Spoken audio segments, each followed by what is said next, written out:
Far from proving that it really wants peace, Russia continues, day after day, to strike intensely on Ukrainian territory, including civilian targets. We condemn these strikes and they must absolutely stop. Overall, where you, Mr. President, have dared to take the risk of peace by proposing and accepting this 30-day ceasefire in the air, at sea, and on civilian infrastructure, Russia has yet to provide a solid response. And by these acts, it has shown its willingness to war and to continue aggression.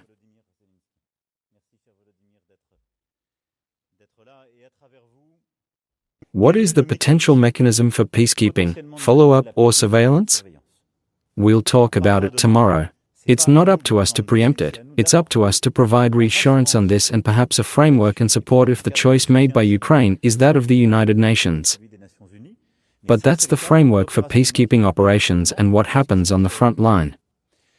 Then, to guarantee security, which is not the same as keeping the peace, to guarantee security, which is basically to say, if tomorrow Russia, as it has done every time, I remind you, were to resume an operation in 3 years, in 5 years, what would happen? What is it that makes us not repeat the mistakes of yesterday?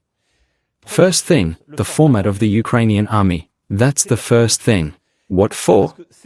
Because it is today, in fact, the largest army in Europe. And so, all the work that we have started, that we will continue, is to ask ourselves what is the format of the Ukrainian army and what are the capabilities in the hand of this Ukrainian army that allow it to deter new Russian aggression or to resist it.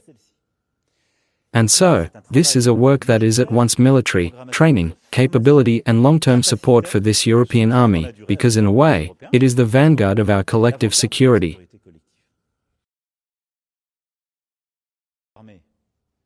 The army would be neither to be on the front line nor to be engaged on the first day against the Russian forces, but to be forces that also dissuade the Russians from re-attacking and which, by holding important cities, strategic bases, show the clear support of several European governments and allies.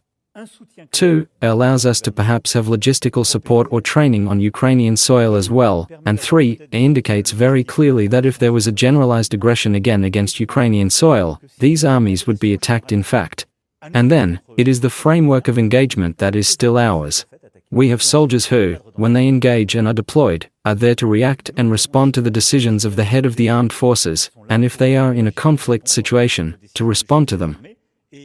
And I don't see why we should ask ourselves questions that we have never asked ourselves elsewhere when we have been deployed in many respects in a framework that is clear. So we're not on the front line, we're not going to fight, but we're here to guarantee a lasting peace.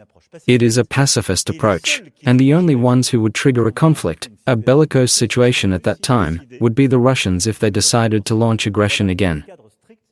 This is the strict framework on which we are moving forward with a Franco-British text. There has been a lot of work done by the chiefs of staff in London and Paris, and on which we will continue. This is the clarification between these different missions.